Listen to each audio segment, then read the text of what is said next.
Time to get your fix.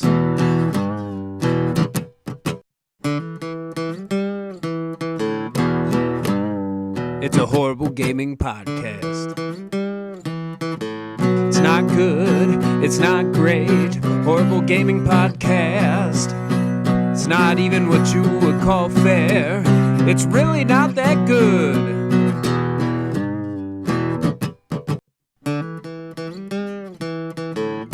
Horrible Gaming Podcast. And as usual, it's time for your news break with Logan. Welcome back to News Break with Logan. Nothing is happening in the gaming universe. Surprise! It's the only week that's ever happened. Your host and co-host have been sick for the week, and we might be honored with the guest of Stella today. And maybe later, is Mountain Dew actually the dominant gaming experience, Pop? We'll see you soon. That's been your news break with Logan. Hello, welcome. You just heard the news break. You know what that means. It's time for another episode of the Horrible Gaming Podcast. My name is Zach Van Sliders, the Old Man Gaming. With me, as always, is Knight645, aka Logan. And we're doing it again, episode 23. This will be the first episode anybody hears in the new year. Even though we are recording it before the ball drops, it will come out on Friday, which is well after the ball drops. Holy crap, it's the future. It is. It's the future. Quantum Studio, baby. Time travel technology. So, before we get into it, let's do the disclaimers. Number one disclaimer, my kid is off school, so if you can hear the really loud cartoon she's watching in the background, I apologize for that. Not going to edit it out because we don't get paid for it. Number two disclaimer. Actually, we don't have a second disclaimer. Sorry. Number two disclaimer is we're bad at this, and sometimes I'll say number twos that don't make any sense. Before we continue, let's do the credits. I just want to thank a couple of people who have contributed to this show. First, Mark Bell, thank you for the opening graphic to the show. And any original graphics we do are of his design for anything on my channel. And then, of course, number two, the song that you heard play us in was written, composed, and performed by my brother, Nicholas Van Sliders. Thank you so much to him for that. All right. And we like to open the show with fan interaction, and of course, we haven't been getting a lot of fan interactions these last 2 weeks, and that's because of our weird recording schedule. Everybody out there listening, we will be back on the correct schedule the episode after this, so we'll be recording on Wednesdays, so we will get more of your fan interactions up and won't be as cut off. But we did have one person respond to our question from last week, from our question from 2 weeks ago, which...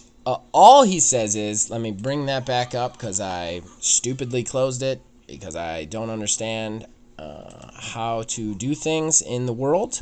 And of course, it's a tiny wizard. We had asked how everybody's 2019 went, and all he said was, 2019 in a nutshell. Did you die though? Laugh out loud. Which I thought was kind of funny. 2019 has been a very interesting year, and we've actually decided to devote the entire show to it. We're going to do a year in review of 2019 and just look at the biggest mistakes in our opinion, the biggest successes. We're also going to have a new segment for you that I am extremely excited about, and then we're going to give 2019 a letter grade. But before we get into that, we want to give you another question for next week's fan interaction, and that is, and this is a fun one, this is from Logan. If you could have any armor or shield from any video game in real life... Hi, Stella. Welcome to the Quantum Studio. You alright? Yeah. How did you get in here? You want to say hi to everybody out there? Hi, everybody out there. Good. You want to say, Yep. Happy New Year! Happy New Year. Thank you. Why don't you go watch your tablet? That was Stella. You guys were warned. So, again, the question is, any shield or armor from any video game, and you can have it in the real world, what is it going to be? Are you picking it because it's cool? Are you picking it because of functionality? What's the shield and armor? And I'm going to be thinking about this all week until we get to the next one. This is an exciting question. All right, so that brings us to our first topic in our year in review show 2019. We're going to go negative first. What is your biggest mistake, in your opinion? Is it a company? Is it a game? Logan already knows his. He's very excited to say it, so I'm just going to let him say it. Go for it, Logan. Anthem. 10 times Anthem. You know, I did not pick Anthem, but I'm inclined to agree with you on many different topics of Anthem. I think what's the worst part about the Anthem thing?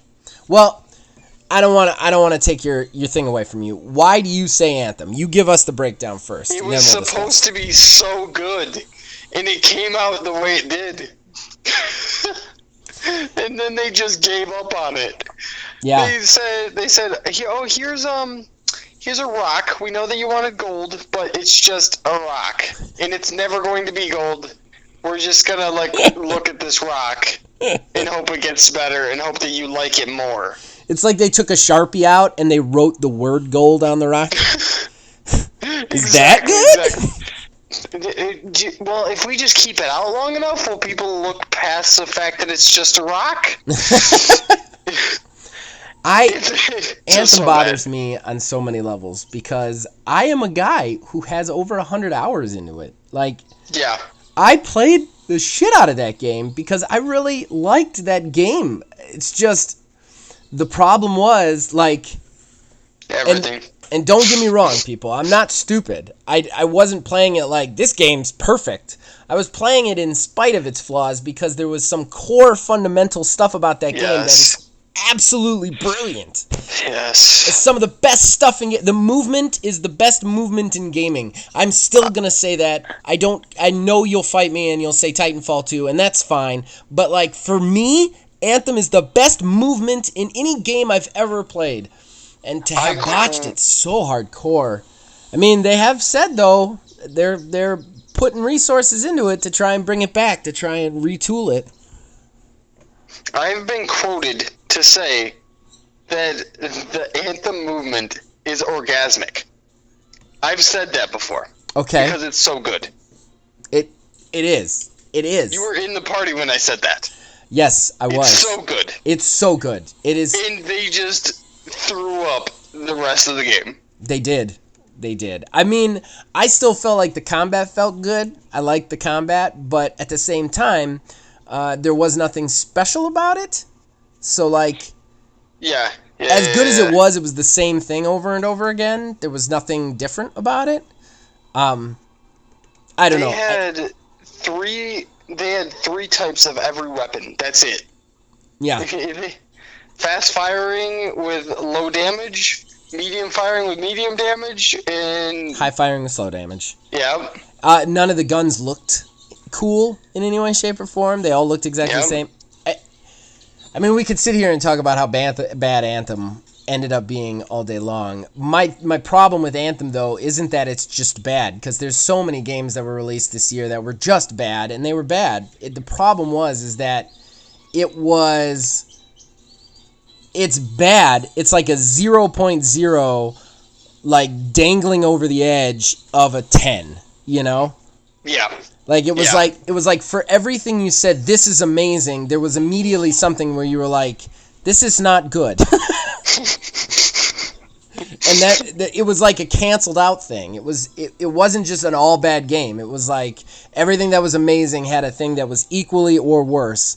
And just by the time you were done adding up the pros and cons in your head, you were at a negative.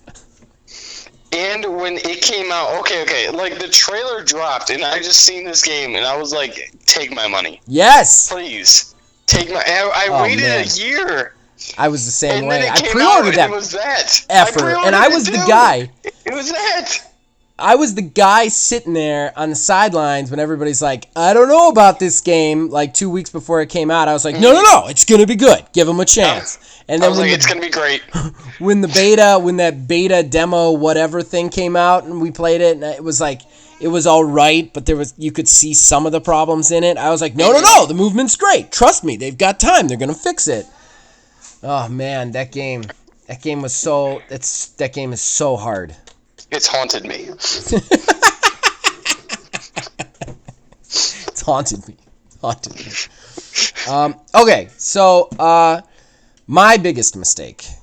Yeah, what's yours, Zach? Mine's a little bit more recent, and Okay. it's a little bit, and I had a lot of things to choose from. Can we just, before we get into mine, just say that 2019 had a lot of oopsies? Yeah. Okay. Before we go into yours, let's just rapid fire name off those oopsies. Well, here's the thing. If we do that, you're probably going to name my oopsie. Okay. Let's go yours first, and then go rapid fire then. My oopsie is Randy Pitchford. And he had a lot, but the way he undercut all the critics with his crappy review copy. Well, You're right, not his crappy review copy. I would have said it then. You're right. I would have said it. Yeah, and I think that it set a precedent. It hurt everybody. And don't get me wrong, I don't think Randy is the only person at fault. But Randy burned the critics, and the critics decided to burn them. And by the critics burning them, they kind of hurt the credibility of an industry that needs credit so bad. Like, I know it seems small, and probably everybody isn't looking at it this way, but I feel like right now, video gaming is trying so hard to be this legitimate media. It makes more money than music and movies combined. It's out there. It can tell stories in a different way. But at the same time, there's just so much pushback. And that's, not to get into a rant about it, that's because Nintendo called it a toy back in the 80s. But we're not going to get into that. But, like, me as a gamer who is almost 38 years old, it gets harder and harder to be in a room of people and say, I'm a gamer and I make gaming videos. You know what I mean? Yeah. Because it's not legitimate. And while it gets easier every day to say that it's legitimate, it's stuff like this that hurts us. It's the shit like Ninja mouthing off, but this hurt us really bad because we had a legitimate award show that was gaining traction, and it needs to be above reproach for a long time. And this was the 5th year, and I felt like Randy said F you, and the critics said F you, and then it hurt the Game Awards. And because it hurt the Game Awards, it hurt gaming as a whole, and it hurt Borderlands 3, you know? Yep. So that was my oopsie of the year, just because even though it's kind of a more subtle oopsie, I feel like it's a ripple effect that we're going to be feeling, even if we don't know why we're feeling it, for a couple of years to come. I agree. When I sit down to watch the Video Game Awards next year, I'm going to be taking a little less stock in it. And that's not good. The stock needs to be rising every year. It's only 5 years in, but I'm going to be taking a little less stock in it. And yeah, the people who did that at the Video Game Awards were wrong to do it because they should have just picked the best game. But they did it because Randy screwed everybody over. So I got to go with the catalyst, the causing event, you know? Yeah, exactly. It really lowers the standards. Yeah, it does. It does. And gaming needs standards so bad. It really does, especially now. Yeah, it does. Nobody's going to take us seriously when we do stuff like this. So rapid fire, all the mistakes that have made over 2019. You do one, then I'll do one. 2K20, making it all about money. I'm guessing the basketball game? Yep. Because I'll just go ahead and go 2K20, the wrestling game, period. All right, you do it. Minecraft being one of the top games of the year again. What? Say that again? Minecraft being one of the top games of the year again. Minecraft! No! Okay, my riff has got to be Stadia, period. Fortnite still being a thing.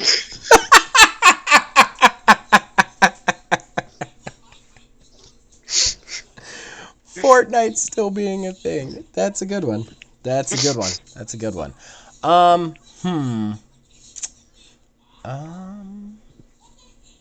Nintendo Labo. Period. Titanfall 2 not making any more updates to make Apex. Titanfall 2 becoming a battle royale forever. Oh no! I think we got enough of them out of there. I think we, right there. as we remember, we'll point back at them. Man, there was a lot of oopsies this year. Just so many oopsies. So many oopsies. Oh, Fallout 76. How do we not mention any of that? Oh no! Oh. I thought that we were just gonna skip past it, but jeez, yeah, you're right. You know, when I was thinking about biggest mistakes, I had three top contenders. Obviously, the Randy Pitchford one, which won, but I also had Stadia's stupid ass pre-launch launch thing, and then I had Fallout 76's private server Diamond Edition $100 subscription fee or whatever that thing was. Oh man, but Fallout 76 as a whole came out in 2018, but you could definitely point that subscription service. Oh, yeah. Anything Ninja said. Yep. Yeah. Anything Ninja said. Anything he said, other than I'm going to Mixer, was pretty fucking stupid. Yeah. Yeah. I feel like we just need to move on, because if we don't, we're gonna literally spend the entire show talking about all the screw ups. Yeah, just constant rant. All right, so moving on. In the spirit of moving on, let's do topic number 2. And let's go positive. What's the biggest success, Logan? We're talking about, it could be a company, it could be a developer, it could be a game. What's the biggest success of 2019, in your opinion, in gaming? Well, because I put Minecraft as an L at first, but if I'm talking about them as a company, that's a huge dub. They literally came back. I'm not going to say them being our number one game is a good look for gamers, because it isn't. but them as a company, they literally doubled their player base just this year. Yeah.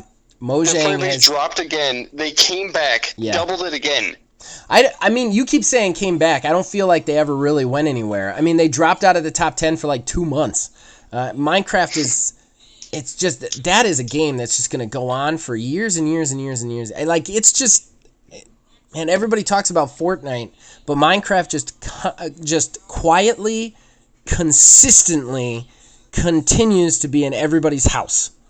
Because it's just Legos. That's awesome. It's just Legos. I love that the Lego version of Minecraft can't even do what Minecraft does. How does that happen? They base their game off you. Why can't you do this? Actually, though. Minecraft is good, and I'm actually kind of interested in that Minecraft Dungeons. Yeah. Not gonna lie. And I'll be able to play it through Games Pass, so I'll probably review it when it comes out. Definitely. Yeah. So that's a good success. I think that's a pretty good success to pick. Mm-hmm. What about you, Zach? Oh, what's your biggest success? My biggest success. Okay, so my biggest success is gonna go to a game that came out, and this is a success that far surpasses the game. And don't get me wrong, the game is great, but the way they released this game, and the way that it marketed and just became a thing, it's so much more than what I don't want to say necessarily deserves, but it just became more of a thing than it is. And that's House, an Untitled Goose Game. Who would have thought? Yeah, that's a huge dub. It's a huge dub. It's 4 guys making a game about a goose pissing people off, and that thing was everywhere. It's everywhere. Memes, jokes, streams. It was impossible to not know what that game was. Actually, yeah. It was huge. It was just about a duck. Or no, a goose. A goose. It's just about a goose being a dick. And I gotta be honest, I played the game. I do think it's kind of a flash of brilliance when it comes to what it is, because very rarely do you play a game that's truly funny, you know? Yeah. And not just trying to be funny. this game is just kind of like naturally funny, and it's so hard to do that. Like, and it perpetuates funny by you continually pissing people off. Permit me to go on a slight digression about this game. Okay. And I actually talked about this in the review. And this is one of the cool things about the game, and where I mean the comedy comes from. So my kid, for some reason, finds this game to be just funny as hell. Like, she doesn't play games. I would assume so. What? I would assume so. Yeah, she just giggles. She giggles constantly at it. And when it comes on, she says, my goose, my goose. Like, she gets very into it. So when I was playing it, she was actually sitting on my lap watching me play. There's a part where you go into this guy's backyard. He's drinking tea and reading the newspaper. And if you honk at just the right time, he drops the tea. This isn't even a to-do list thing. This doesn't even help you get farther in the game. But my kid lost her mind when I made that happen. Like, just the goose honk, he drops the tea, she just starts laughing her ass off. So I literally spent 20 to 30 minutes in this game, not even accomplishing anything, just behind a hedge, honking at this dude, making him drop his tea over and over again. And that's what I'm talking about. Like, the comedy in this game is just so present and natural that it's kind of rare to see that, you know? Mm-hmm. But, I mean, I think as a success goes, it far surpassed anything anybody would have expected if somebody described the game to you on a subway, you know? Oh, yeah. Fully agreed. If somebody came up to me and was like, hey, we're going to make a goose game. Right. I'd be like, what? A what? Right. Like, I mean, there are other great successes to talk about, though, and I think we should go... I think there's less of them, so we won't be able to rapid fire them. But with those down, what are some of your other big successes in your opinion? What were some of your other contenders? My contenders were Dr. Disrespect. He grew his channel amazingly this year from Twitch, if you don't know who that is. Yeah. Because Shroud and Ninja both left, he is now the dominant streamer. On Twitch, yeah. On Twitch, even from Mixer, since a lot of Ninja fans or Shroud fans didn't convert over. Yes, a lot of them did, but not all. Right. So they all looked for other people. So he his ate up channel that fan grew base amazingly. So I got to give it to him. That's awesome. That's a good contender. I think my second contender would be No Man's Sky. No Man's Sky. The fact that game is still around when it was like it was a Fallout 76 level botch to start with, and now everybody's like, that game's great. Like, I mean, that's one of those like success stories, and I don't know if it's good for the business because I think it gives some of the money grubbing companies the idea that they could just release unfinished games and fix it as they go. But you got to give it to them for turning that shit around. Okay, we got to bring up Apex Legends if we're talking about 2019. Okay. I hate it. I hate it so much. But it is a huge success. They didn't bring it up at all. They just threw it at you. Yeah. And it was a great strategy. Yeah. Yeah. And it was a huge success.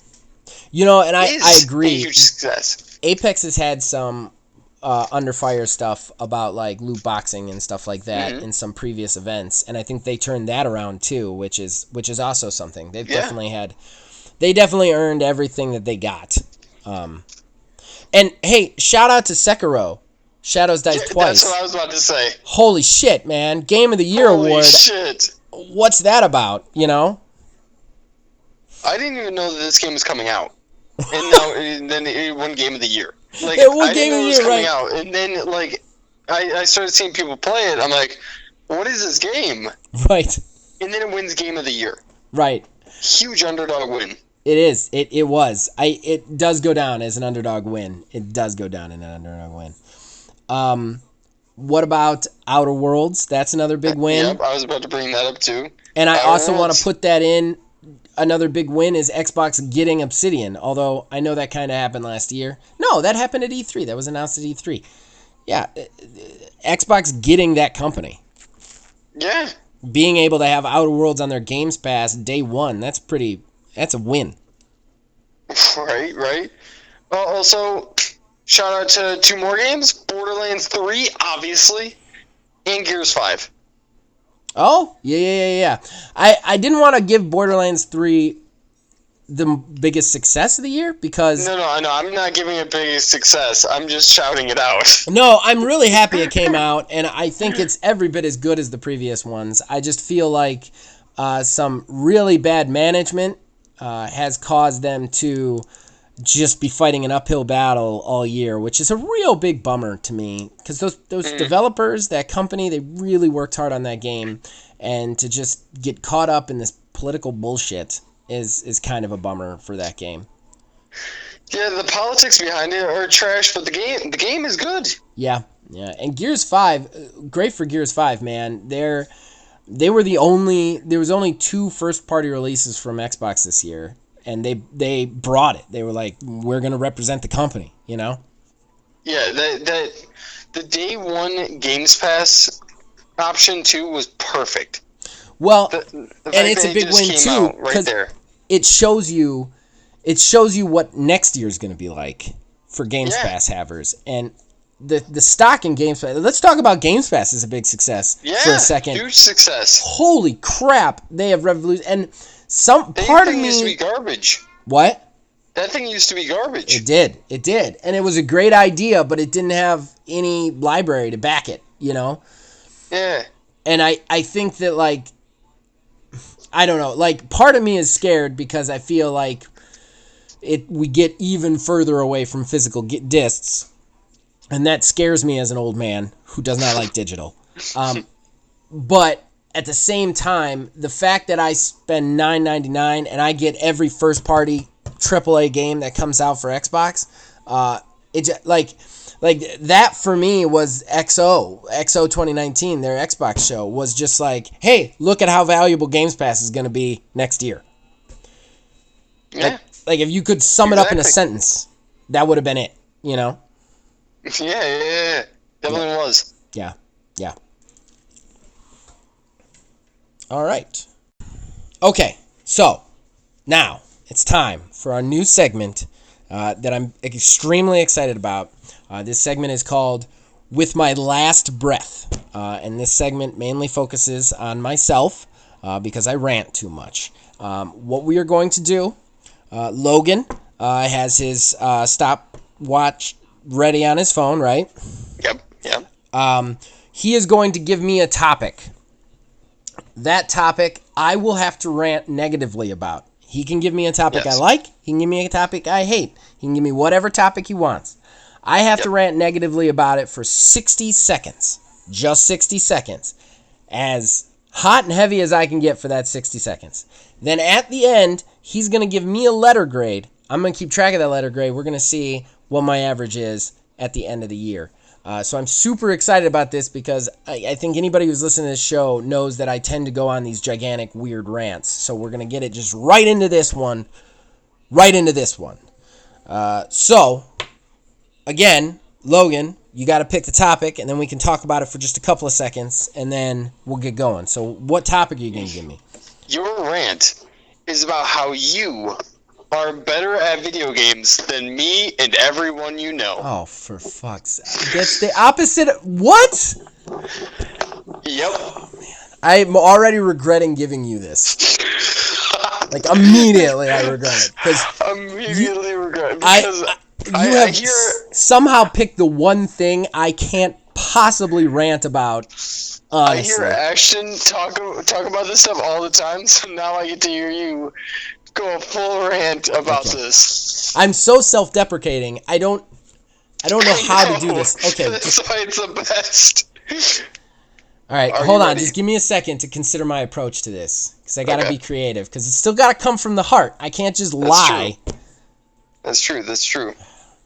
I mean, and you should definitely, like, we should talk about that as letter grade.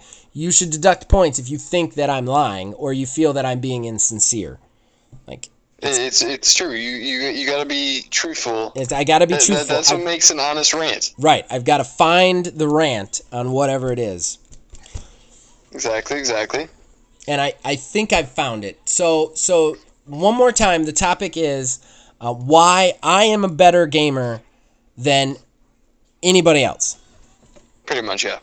Okay. All right. Okay. I want you to remember that's how you define that. Yes. Okay. All right. And I'm really excited about this. I'm nervous, though. And your time starts now. All right. So why I am a better gamer than everybody else out there is because I know I'm not better. The fact that I am able to be humble, the fact that I am not online trashing people every time they kill me or every time they get better than me, the fact that I'm willing to help people get through games with information that I know makes me a better gamer. Why I'm a specifically better gamer than Logan or Ashton? Well, I care more about the things that matter, such as the storyline of the game, such as the campaign. Logan has never played the campaign of Destiny 2. His number one game right now, his main go-to, he has never played the campaign. He has very little idea of what's going on in that game. I'm a better gamer than him on that. I am. I'm more informed. I am better prepared. I am more to the point. And I'll tell you another thing. In the multiplayer, why I'm a better gamer is Logan goes hard. He's hard as fuck, but he doesn't plan anything. He just goes in like a psychopath. I'm there to support him. And that's time. Okay. All right. I felt like I could have done better. You definitely could have done better, but it was pretty good. You gave me a hard one, man. You didn't. I know. You didn't mess around. That's why I'm gonna be generous with the grading. It is very hard for me to be tell everybody why I'm better than them. Like, I spend most of my life telling everybody I'm worse than them. That's why to get the honesty out of it, I had to all right, I've got to tell him why I'm better than him because I'm worse than him. Okay, all right, so what's my letter grade, man? Your letter grade for this one was a B-. Okay, all right. Because I felt like so C is an average rant, and I felt like it was a little above average, especially because I gave you such a hard rant. Okay. But I felt like you could have went above and beyond with it. I feel that's fair. I actually feel that's that you're giving me a little bit on that one, but that's fair. So, okay, we've started it off. So, we'll have to see how this segment continues in the future. Do you like this segment? Do you think this is going to be fun? I'm loving this. I'm having so much fun with this. I'm loving this. All right. So, it brings us to our final segment. We've discussed just about everything we can discuss, so I don't feel like it's going to be too long, but let's do it. Let's give the report card of 2019. What's your letter grade for 2019 and your reasons behind it? Logan, what's your letter grade for gaming in 2019? My 2019 gaming report, I'm stuck between a C- and a D+. Okay. All right. Because I don't feel like it was absolute garbage, but I've been bored. Yeah. I really have been. I've been struggling to keep myself entertained. That's fair. I think that I don't think I've had as much of a hard time keeping myself entertained. But they're definitely setting up for a 2020 that's going to be bonkers. I don't even know how I'm going to play all the games in 2020. I wish some of them had come out this year, Agreed. Okay, so to string this out a little bit, let's do letter grades for each of the big consoles too. So, what's your letter grade for PlayStation? PlayStation? I'm giving them a C-. Okay. I feel like Xbox had them on this one. Yeah. And that's not just because I'm Xbox fan. It's just because Xbox got them. Yeah. They came out big. I'd like to agree with you. I think they got them on the marketing, but they didn't get them in the actual products. I mean, you think there was plenty of PlayStation exclusives that came out this year, and not a whole lot. Hell, there's only 2 first-party games for Xbox that came out this year. Well, even then, Like, you have Games Pass, which they showed us what this is going to be. Yeah. And I feel like that was bigger than those actual games itself. Well, and the services, you're right. Xbox has them on the services. And they come out and be like, hey, we're not just a console, we're also doing this. Right. Yeah.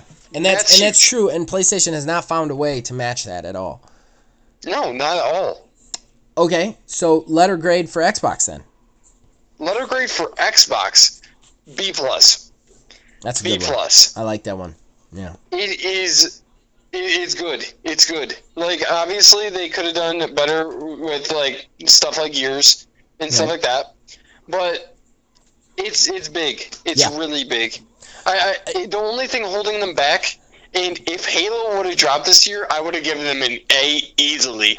Easily. B+. I think the only thing holding them back is something that they can't correct fast, and they're correcting as much as they can, and we're going to see in 2020, and that's the fact that they don't have any games. But they're about to have a ton of games, and that's huge. Their services are far and away the best of any of the big consoles. So, I suppose I should have been doing this as you were doing it, but what's your Nintendo one? Nintendo, how'd they do this year? Nintendo. Did they even make a game besides Super Smash? I don't know, but they did port a lot of stuff over to Switch, which nobody thought they would, like Witcher and stuff like that. I give Nintendo D+. I don't care. Oh, they came out with Pokemon too.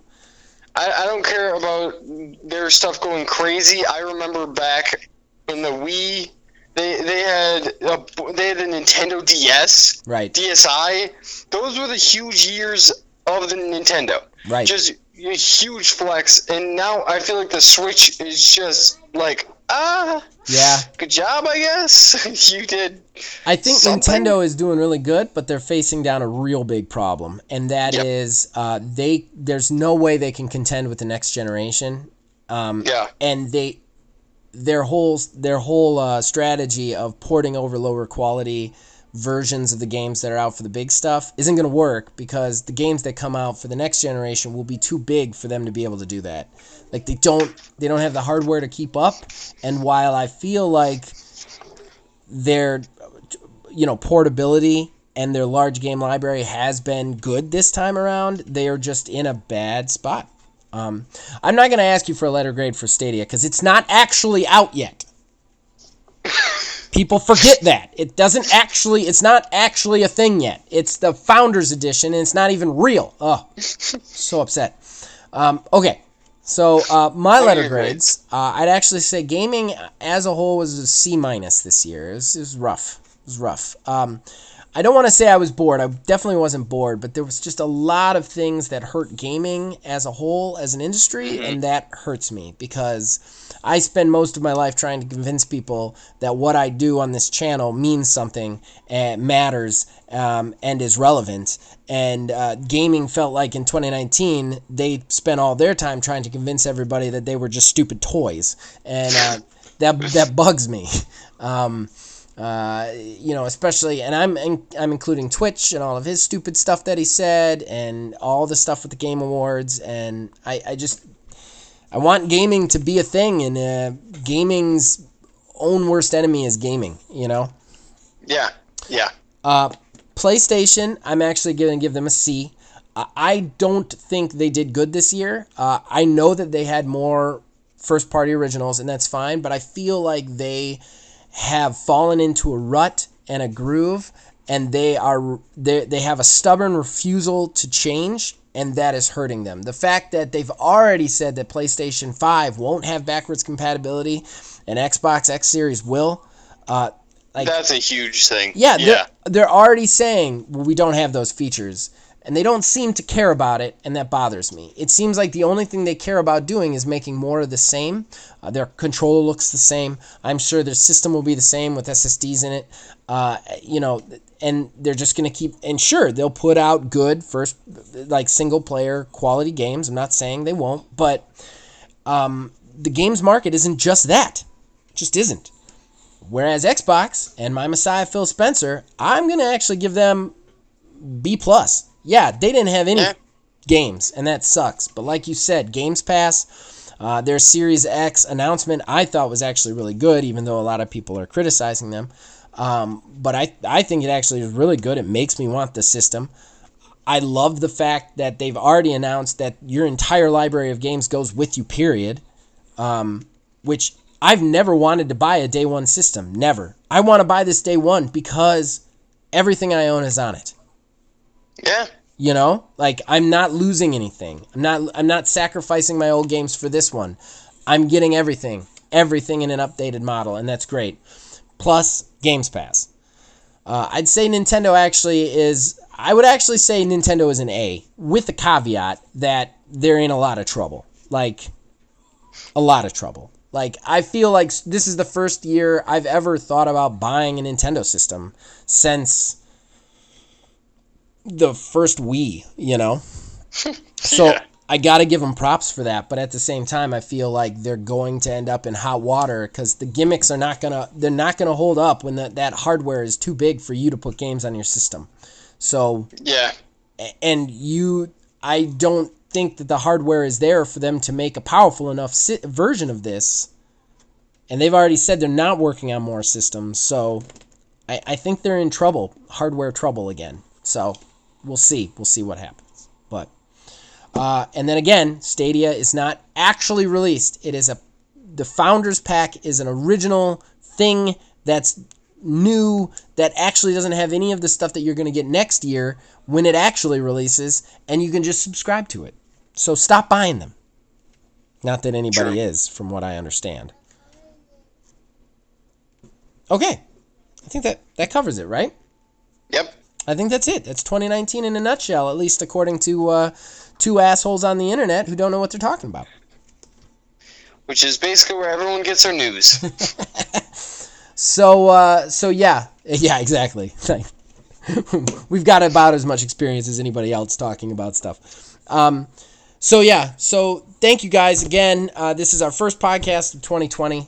So welcome to the new year, and we're looking forward to a whole nother year of horrible gaming podcasts. And yeah, Logan, you want to plug anything?